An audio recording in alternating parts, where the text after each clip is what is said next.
Hey guys, welcome back to another video. Today is the continuation of my last video where we made rubies in a laser engraver. Now it did work, we made rubies, however they weren't made in a way where you could actually put them into jewelry. They were nice and pure, they would fluoresce very nicely, but the laser dot was just too small to where you could form a little blob and make a proper ruby crystal that you could use in something. And so we need to change the process. The two common processes to make rubies are in a microwave, or like in a shop setting, in a microwave or with a welder. These are two ways where you can very easily produce the extremely high temperatures that you need to melt the powder. Now the microwave for me was a bit too hit or miss because you couldn't really control the size of the rubies, and so I chose the welder. Now this was usually done with a carbon electrode in an arc welder, but I chose to use a TIG welder.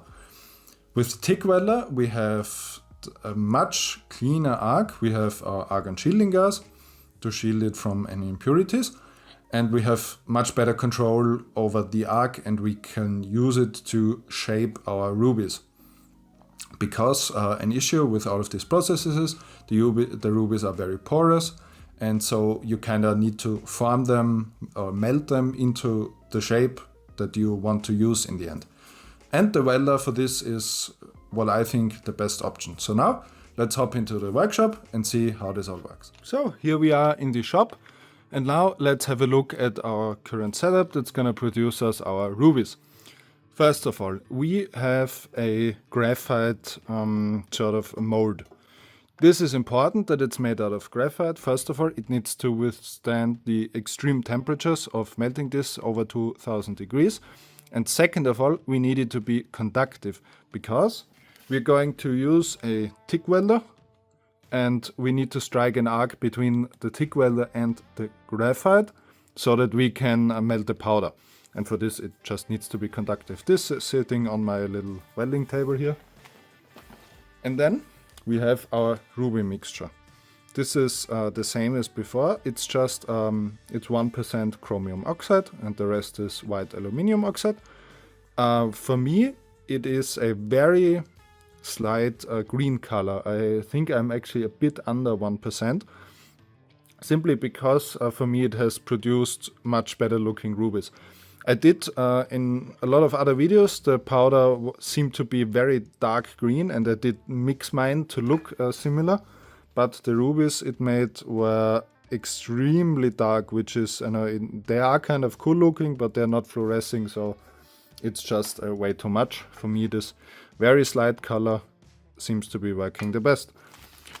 The other reason why I'm using the TIG touch is because I tried to use an arc welder, at least with my current mode, and as you can see it just didn't look very pretty. It's very crumbly, a lot of holes, and it just never looked very good for me with the graphite electrodes.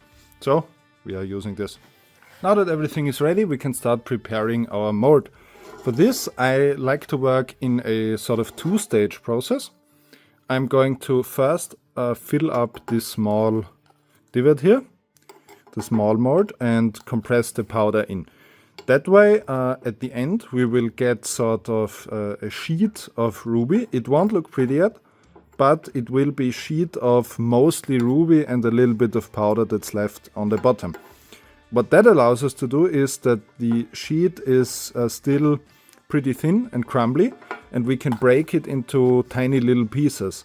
And then we can take a little piece and put it on the other side of the mold, in the larger one, where it won't touch the sides, and so that way we can control the size of our ruby, because we need to basically form the ruby as we need it at the end while we are welding it, and this is the best way I found to reliably control the size.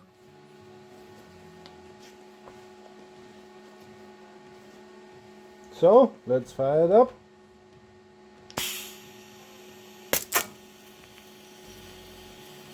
Hey, you're finally awake. And that's the result of our first round of welding. Sorry you couldn't see a lot because I haven't dialed the camera settings in properly. Kinda blew out the sensor. But, as you can see, we have a nice slate of ruby. We should be able to dump out. Yes. And this we can now break apart into these little tiny pieces. And now we can choose to, let's say, take this piece here, put it into our larger sheet. It is important that it is not touching the sides, otherwise it will kind of stick to it.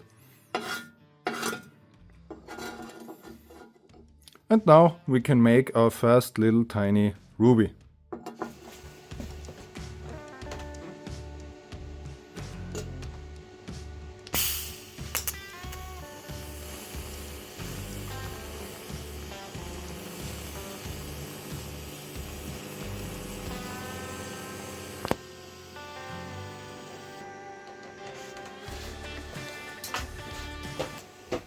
And here is our first little ruby. It actually worked. And as you can see, we have a very nice looking round shape on the ruby. And it's very nice, and like it has a darker color, but it is still like pinkish purple. And this is the result of a few rounds of ruby making. This is some 5mm by 5mm sketching drawing paper. So you can see this.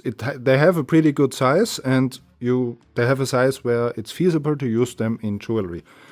Because of the way they are made, they have a flat bottom. As you can see, you can flatten this better on a diamond plate.